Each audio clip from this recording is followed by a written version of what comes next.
Bonjour, je m'appelle Elisa et aujourd'hui nous sommes à l'IUT du Creusot pour découvrir nos différents départements et les différentes formations que nous pouvons vous proposer. Donc je vais laisser mes invités se présenter ce matin.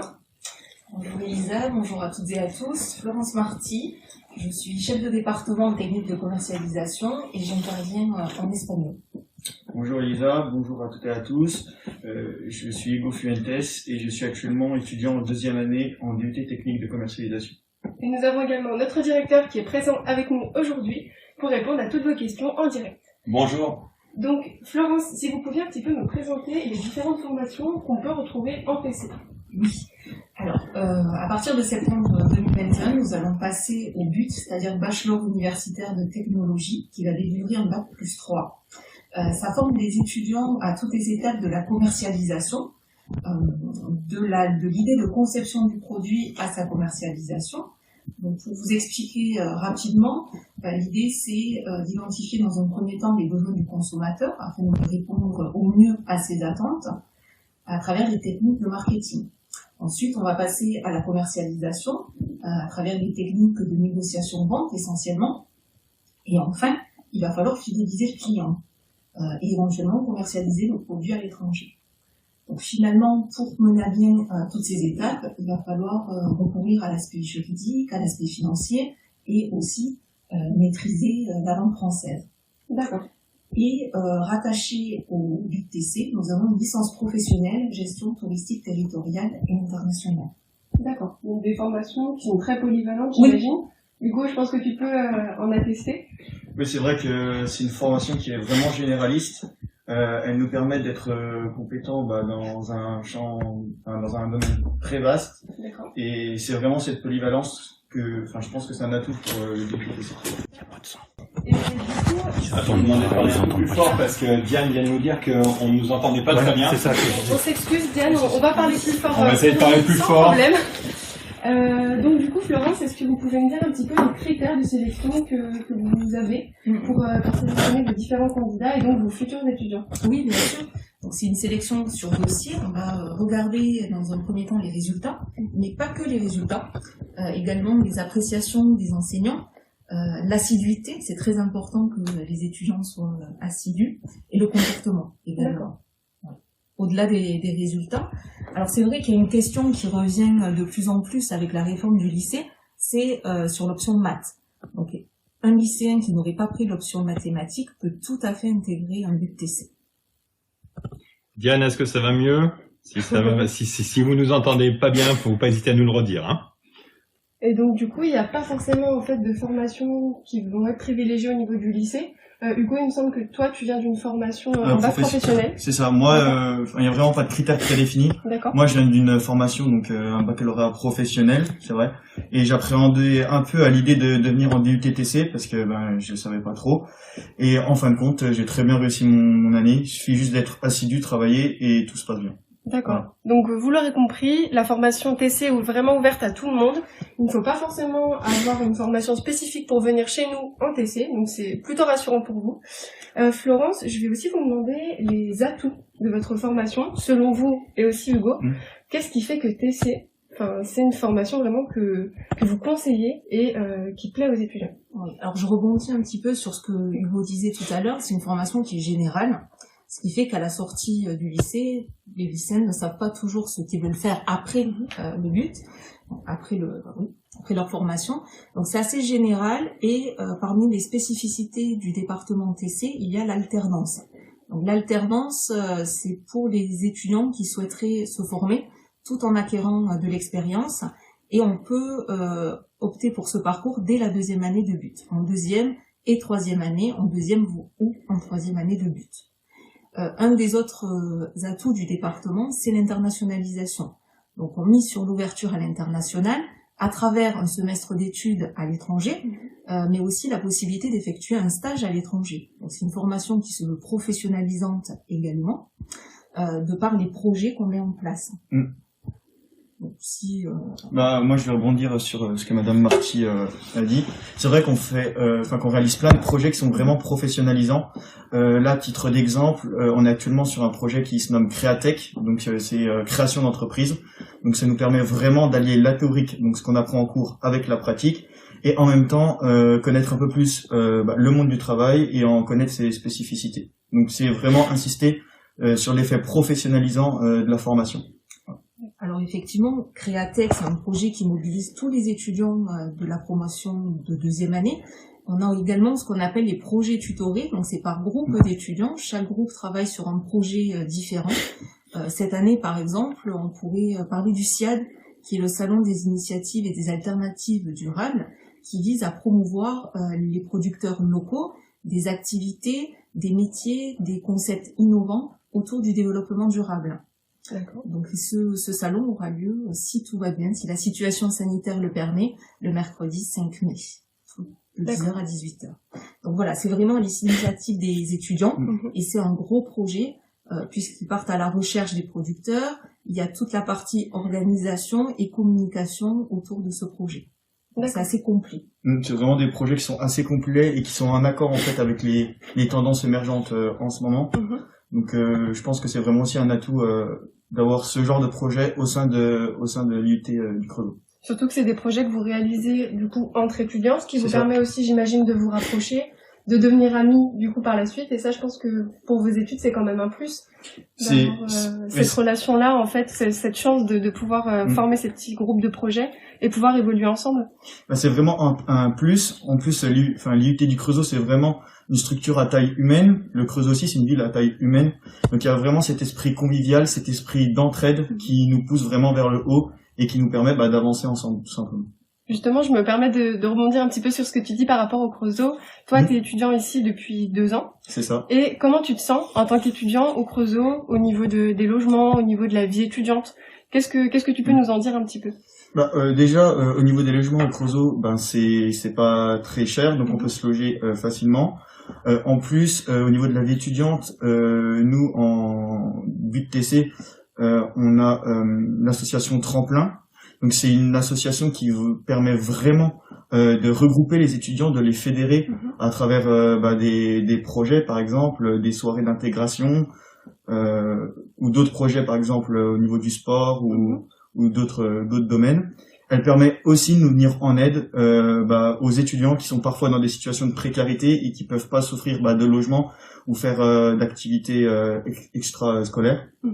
Donc c'est vraiment cet esprit, c'est vraiment, ça permet vraiment d'aider les étudiants et avoir cet esprit en fait de fédération. Et au final, c'est l'esprit TC. C'est l'esprit TC, voilà. C'est tout un état d'esprit. C'est un peu comme une petite famille, voilà, j'imagine, tous ces liens en fait que les étudiants peuvent créer au fil des années. Parce qu'au final, à l'instar de la ville du Creusot, nous avons une unité, un département à taille humaine. Donc on peut mettre l'accent sur la proximité entre les étudiants et l'équipe pédagogique. On a tous un bureau en TC, donc les étudiants peuvent venir frapper à notre porte, on est toujours disponible. Et puis là, avec le distanciel, c'est via Teams. Donc les étudiants n'hésitent pas à nous solliciter, on est toujours là pour eux. Moi, je me permets de rebondir sur ce qu'a dit Madame Marty. C'est vrai que le passage en distanciel, c'était une situation qui a été assez compliquée. Mais au sein de l'UT du Creusot, en fait, on a été en fait tout de suite pris en charge. Cet esprit convivial nous a permis de pas modifier la relation qu'on avait avec les profs via Teams ou via d'autres logiciels de travail en collaboratif.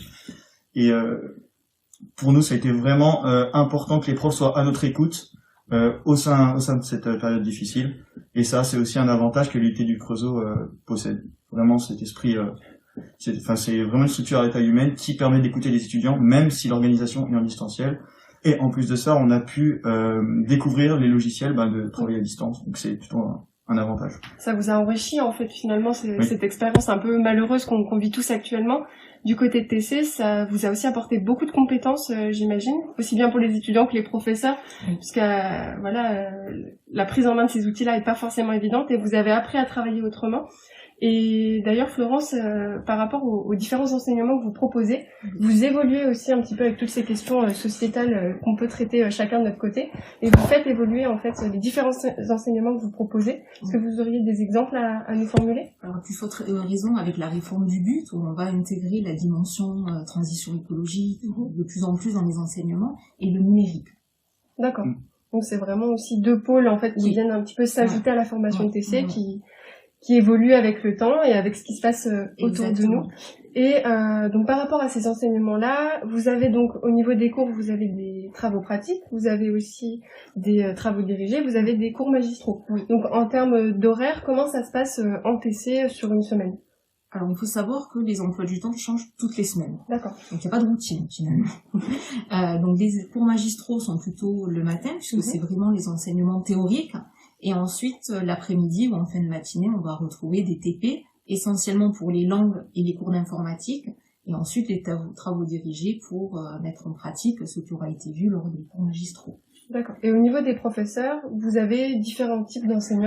Oui. Vous avez des intervenants qui viennent, donc qui sont des professionnels, qui viennent chez nous à l'IUT pour à fait. délivrer des cours en fait à nos étudiants. Oui, tout à fait. C'est vrai que la formation se veut professionnalisante, donc on fait appel à des professionnels des entreprises du secteur qui viennent notamment en négociation pour à travers des jeux de rôle ou voilà, donner un petit peu le côté professionnel. Et c'est intéressant pour les étudiants, ça leur permet aussi de se créer un réseau. Bien sûr. Et également à travers le stage dating, puisqu'il y a des périodes de stage. Donc on va passer sur 26 semaines de stage, donc 12 semaines en première année de but et 14 semaines en deuxième et troisième année de but. Donc on organise, nous, un stage dating qui permet de mettre en pratique ce que les étudiants ont vu dans les différents cours. Et ça leur permet également de trouver une structure susceptible de les accueillir lors du stage. D'accord. Et donc, lors de ce stage dating, j'imagine qu'il y a des entreprises aussi bien du Creusot que peut-être un petit peu à l'extérieur de la ville. Exactement. Alors cette année, c'est vrai qu'avec la situation sanitaire, on a dû effectuer le stage dating en visio. Donc ça nous a permis d'élargir un petit peu notre secteur et de faire appel à des entreprises de Lyon, par exemple, qui ne seraient pas forcément venues si on avait été en présentiel. D'accord. Donc, finalement, on peut en tirer aussi Du positif. du positif. Oui. Alors j'ai une question en ligne de Diane. Quel type de cours magistraux, s'il vous plaît? Quelques exemples concrets d'intitulés de cours. Oui. Ok. Alors, en cours magistraux, vous allez avoir, par exemple, des matières comme fondamentaux du marketing ou encore organisation des entreprises. Ces matières auront vraiment pour objectif de vous donner l'ensemble des bases théoriques que vous aurez besoin pour assurer en fait l'ensemble du processus de commercialisation, donc jusqu'à l'idée de conception à après commercialisation.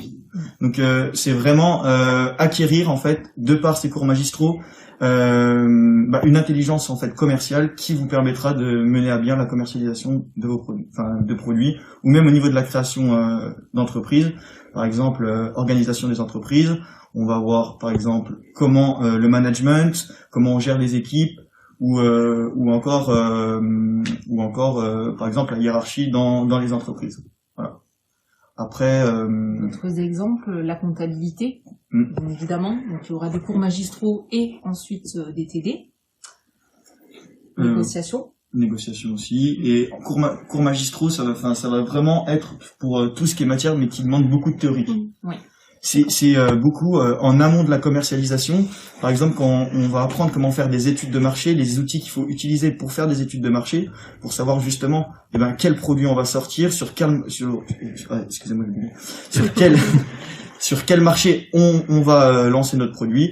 Et c'est vraiment cet enjeu-là qu'on cherche aussi au sein de la formation technique de commercialisation. Et toi, Hugo, du coup, c'est quoi ta matière préférée en TC? Alors moi, ma matière préférée, c'est une matière que je fais en ce moment. C'est le marketing digital. D'accord. Pour moi, c'est une matière qui est vraiment en adéquation avec les temps actuels. Et ça nous permet aussi vraiment de voir ce qu'on peut faire avec les outils numériques et vraiment en fait je sais pas trop comment expliquer, mais c'est vraiment aussi c'est une matière qui te correspond. Voilà, c'est une matière qui me correspond en fait. J'aime bien l'état d'esprit en fait, même au niveau du marketing en général. J'aime bien l'état d'esprit marketing, anticiper les besoins du client pour pouvoir proposer par la suite des produits qui sont en adéquation avec les besoins du client. D'accord. C'est bien, ça a l'air d'être une matière qui est en tout cas très intéressante. Et du coup, après tes 2 années du coup en TC, qu'est-ce que tu comptes faire à la fin de tes études? Alors moi, ce que je compte faire à la fin de mes études, donc c'est une prépa ATS. D'accord. Donc c'est une prépa qui permet de nous préparer en fait pour pouvoir intégrer des écoles de commerce par la suite. D'accord. Après, à savoir qu'avec le DUT, on n'est pas, enfin avec le but, on n'est pas obligé de suivre ce parcours. C'est vraiment une formation qui en fait qui se situe à l'articulation entre le BTS et la fac, et donc du coup les débouchés ils sont vraiment hyper vastes. D'accord.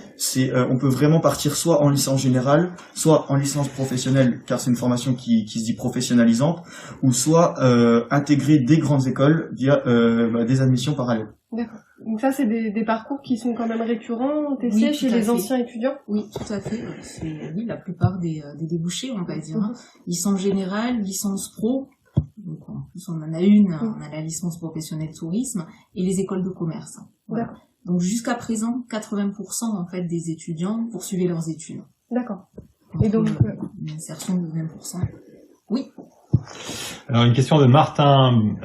Bonjour Martin. Bonjour, les matières dont vous parliez sont-elles les mêmes dans tous les IUT? Alors oui, là c'est le programme national. Oui. Donc effectivement, pour l'instant, alors avec des petits changements, hein, parce que là, sur la première année, le parcours sera national. D'accord. Et à partir de la deuxième année, les étudiants vont pouvoir se spécialiser. Donc nous, en TC Le Creusot, on opte pour 3 parcours. Un tourné vers l'entrepreneuriat, le marketing digital. Un autre qui sera plus axé sur la relation client et voilà, le développement, le business développement. Et enfin, un dernier parcours orienté sur la stratégie de marque et l'événementiel. Donc voilà les spécificités à venir pour TC Le Creusot.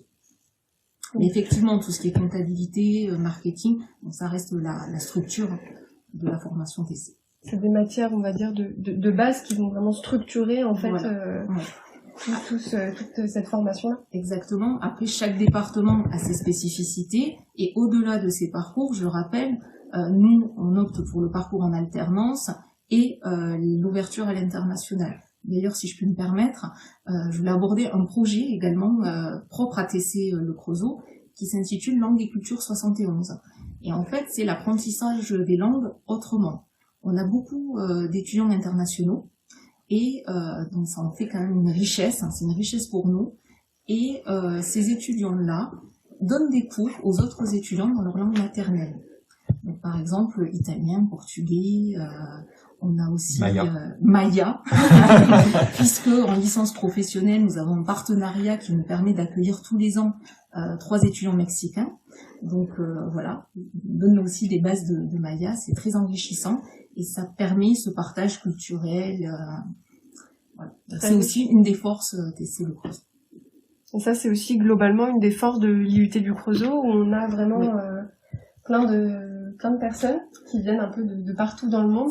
Donc on a vraiment des rencontres qui se font, des amitiés qui se créent et des très beaux souvenirs, j'imagine, pour tous vos étudiants. Oui. Et il me semble que vous avez quand même beaucoup de nouvelles de vos anciens étudiants, vous gardez ce contact avec eux. Oui. Et donc, qu'est-ce qu'ils deviennent après avoir quitté TC au Creusot? Alors c'est vrai qu'on est souvent en contact avec nos anciens étudiants via les réseaux sociaux, par mail, ils nous donnent régulièrement de leurs nouvelles. Et pas plus tard que le mois dernier, on a fait appel à eux pour aider les étudiants actuels dans leur choix d'orientation à travers un forum pour suite d'études. Donc effectivement, certains sont toujours dans la région, donc ils ont poursuivi leurs études. On est toujours en contact avec eux. Ouais. Et ils sont toujours prêts, en tout cas, à revenir en TC. Donc ils gardent toujours un petit peu un pied en TC, si on peut dire. Oui. Alors on a une question de Thierry. Bonjour Thierry. Bonjour, pouvez-vous nous expliquer les 3 spécialités à choisir pour la 2e année? Oui. Alors, c'est encore prématuré, hein, puisque c'est en cours, en tout cas, d'élaboration. En tout cas, voilà, il y aura un parcours qui est orienté marketing digital, entrepreneuriat. Donc, entrepreneuriat, Hugo en a parlé tout à l'heure, puisque c'est la création d'entreprise, finalement, à travers le concours Créatech. Donc, on mettra l'accent là-dessus. Ouais, en fait, l'entrepreneuriat, c'est vraiment, en fait, du lancement jusqu'à la création, enfin, de l'idée de création d'entreprise jusqu'au lancement de l'entreprise. Et ça va, en fait, reprendre les matières, on va dire, fondamentales. Ça va vraiment vous permettre de voir comment on crée une entreprise et d'adapter vos stratégies en fonction du marché dans lequel évolue l'entreprise en fait. D'accord. Voilà. Le deuxième parcours qui est business développement et relations clients. Donc là, ça va vraiment être la fidélisation en fait du client, développer évidemment toute l'entreprise, etc. Donc là, ça va vraiment être un parcours pour les étudiants qui souhaitent faire aussi une alternance. Donc ils choisiront plutôt ce parcours-là. Et ensuite, un troisième parcours sur la stratégie de marque et événementielle. Donc là, plutôt axé communication. Voilà. Mais en tout cas, on vous expliquera tout ça plus en détail au cours de l'année prochaine. Je me permets de rebondir sur l'alternance. Vous avez combien d'alternants actuellement cette année en deuxième année? Alors cette année, nous avons une promotion de 25 étudiants alternants. Tous ceux qui ont choisi l'alternance ont réussi à trouver une structure. D'accord. Donc on les aide aussi à travers job dating. Donc régulièrement, on va faire plusieurs job dating qui permettent aux étudiants en tout cas de trouver une structure. Et donc 25. Et on a des entreprises partenaires. Donc régulièrement, tous les ans, on a les mêmes entreprises qui souhaitent recruter des étudiants en alternance chez nous. Et ça s'étend petit à petit. Donc le réseau grandit aussi au fur et à mesure des années. En Oui. tout cas, c'est très rassurant, j'imagine, pour un étudiant qui arrive en TC, qui a envie de faire de l'alternance, de savoir que derrière, il est aidé aussi par vous, par ses professeurs et par les différentes relations qui a créé justement la formation. Donc ça, je pense que c'est très rassurant pour vous en tant qu'étudiant aussi. Et c'est un petit peu pareil du coup pour les stages, on en parlait tout à l'heure, mais c'est vrai que vous avez ces partenariats aussi un petit peu au niveau des stages, des entreprises récurrentes. Donc en TC, finalement, on arrive toujours à trouver une entreprise qui peut nous accueillir pour nous aider à évoluer aussi dans notre formation. Tout à fait. Donc ça, Et pour les étudiants qui souhaitent partir à l'étranger pour un stage, on a aussi un partenariat avec le Québec. Mais au-delà, on met à disposition une base de données d'anciens stages qui permettent aussi aux étudiants de trouver le stage qui convient. D'accord. Oui. Alors, nous avons une question de Clara. Bonjour Clara. Bonjour, quels sont les critères de sélection pour rentrer dans votre but? Donc, je pense qu'on en a parlé tout à l'heure, mais peut-être que Clara a besoin qu'on lui rappelle. Oui, alors au niveau des résultats, on va essentiellement regarder les langues et le français. Donc on regardera après les résultats de façon générale, bien évidemment. Je rappelle que l'option mathématiques, si le lycéen ne l'a pas choisi, ce n'est pas grave, ça permet quand même d'intégrer TC. Donc les résultats, les appréciations des enseignants, très important. On va regarder aussi l'assiduité et le comportement. Donc si l'étudiant est sérieux, motivé, c'est un plus. Et puis je rappelle aussi, donc finalement tous les profils, essentiellement des bacs généraux technologiques, mais également des bacs professionnels. Et cette année, notre major de promo est issu de bacs techniques. Professionnels. C'est vrai. Bah moi je me permets de rebondir aussi. Pas de souci. Moi je viens de bac pro, bac professionnel, et c'est vrai que j'avais cette appréhension de me dire je vais en DUT, est-ce que ça va pas être trop compliqué? Mais je pense que si on est assidu dans le travail et que si on aime tout simplement ce qu'on fait, on peut vraiment réussir. Moi, à titre d'exemple, en DUT TC, la première année, j'ai fini 6e sur les 100. Donc c'est vraiment, en fait, faut vraiment avoir l'état d'esprit et être assidu. Mais il n'y a pas de critères prédéfinis pour entrer dans la formation. Si on est sérieux et que l'on travaille régulièrement, il n'y a pas de raison. Il y a aussi cette notion d'entraide entre vous, entre les étudiants. Donc cette notion de compétition, on peut dire qu'elle existe, mais qu'elle n'est pas très très forte non plus. Vous courez pas non plus après la première place, vous vous aidez entre vous, que ce soit pour des projets, que ce soit même pour des examens, j'imagine. Donc c'est vrai que c'est aussi un plus, je pense, de cette formation-là et de l'IUT encore une fois en général. Et donc du coup, si tu souhaites encore peut-être nous parler de ta promotion et peut-être de la façon dont tu te sens toi dans ta promotion avec tes camarades, peut-être que ça peut aider aussi certains lycéens qui nous regardent et leur donner envie en fait de vivre la même chose que toi en TC. D'accord. Moi quand je suis arrivé en DTC, j'étais un peu timide, mais on a tout de suite sympathisé et il y a eu vraiment cet esprit de fédération, comme j'ai dit tout à l'heure, qui m'a vraiment aidé, si vous voulez, à aller de l'avant. Et en fait, on fait plein de projets de groupes ou des travaux de groupe. Et donc du coup, c'est vraiment en fait on travaille ensemble.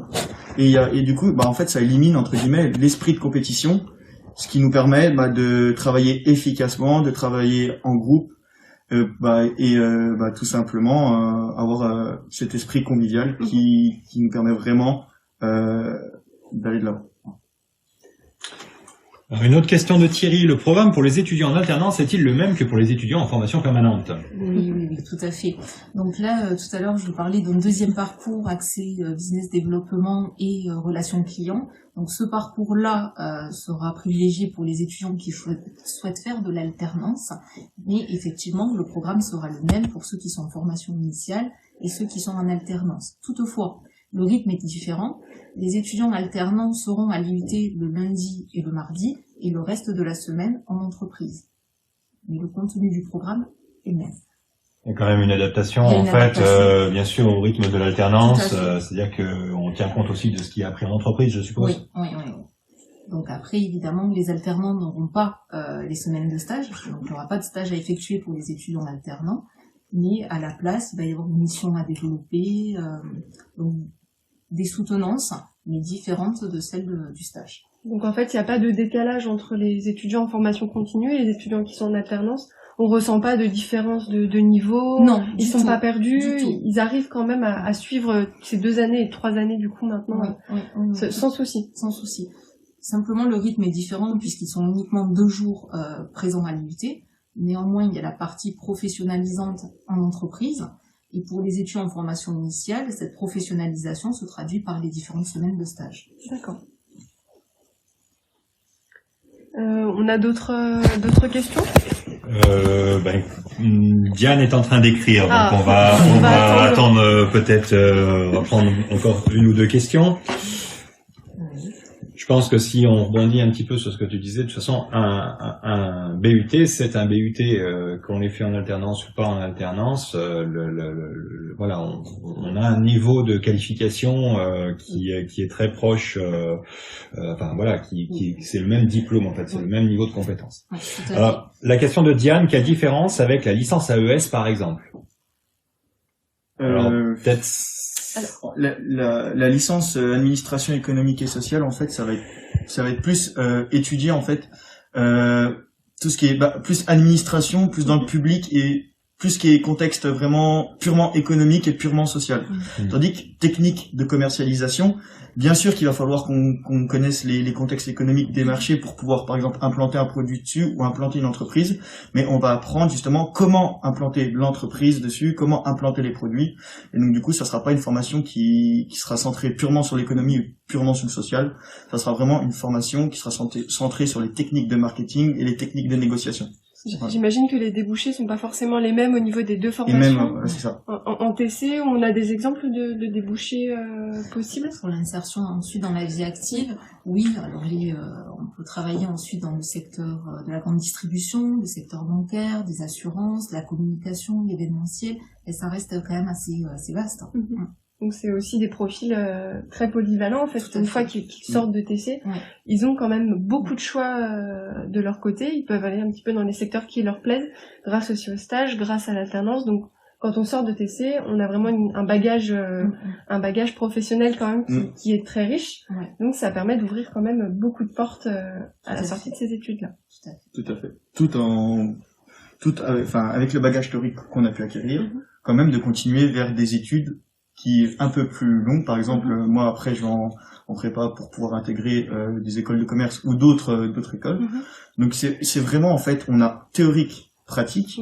Donc en fait on sort, on est vraiment polyvalent. On peut aller vraiment dans tous les cursus en fait de formation possibles.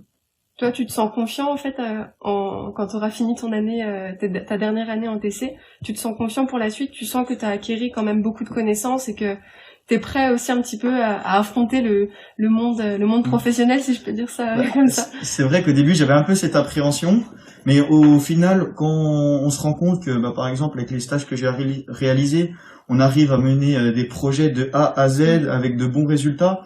Par exemple, j'avais suivi un projet qui était à l'échelle nationale, voire à une portée internationale. On avait fait le premier spectacle historique de France. D'accord. Donc quand on est face à ça, c'est vrai qu'on a une satisfaction et on est content d'avoir fait cette formation, Oui. car elle nous a permis d'acquérir beaucoup de connaissances et de compétences qui nous sont utiles tout simplement. Et sur des champs très variés aussi. Sur des champs très variés en fait. On se retrouve à faire des tâches des fois. Ah oui, mais on a appris ça en DUT TC et c'est vraiment en fait satisfaisant. Donc tu appliques complètement ce que tu as vu en cours du coup avec tes différents professeurs et tes différents enseignements. Et tu arrives à placer ça un peu, à réutiliser tout ça au niveau de tes stages, au niveau aussi peut-être de ton quotidien, peut-être sur les différents réseaux sociaux que tu peux utiliser. Et ça c'est bien. Ça cet esprit d'analyse sur les réseaux sociaux, même quand on va dans les magasins, qu'on essaye de nous vendre quelque chose, on a tout de suite cet esprit d'analyse et ça c'est satisfaisant. Ça évite de se faire avoir. Ah bah tant mieux. Voilà. Est-ce qu'on a encore une petite question ? Non, notre auditoire a l'air d'avoir posé ces questions. Moi j'en ai une dernière pour Hugo et aussi pour Florence. Un conseil, chacun d'entre vous, que vous donneriez en fait aux lycéens qui nous regardent ou qui nous regarderont peut-être plus tard. Quel conseil vous leur donneriez pour rejoindre la formation ? Moi le conseil, je dirais, peu importe votre profil, si vous êtes motivé, n'hésitez pas à candidater et je pense que ça pourrait être une bonne expérience pour vous. Et je rajouterais, ayez aussi une grande curiosité, très important, parce que faut s'intéresser à tout, à l'actualité, à travers la culture générale, c'est important également. Mais vraiment, ayez cette curiosité-là, tout se passera bien. Nous sommes ravis de vous accueillir, en tout cas, en TC, à la rentrée. Et en tout cas, merci beaucoup à vous deux et également à Olivier pour les questions. Merci à tous de nous avoir regardés ce matin. Nous nous retrouverons à 10h30 pour une présentation en mesure physique, donc le bâtiment juste à côté, avec la chef du département et un étudiant qui sera là aussi pour répondre à ces questions. Donc on vous dit à tout à l'heure. Merci beaucoup.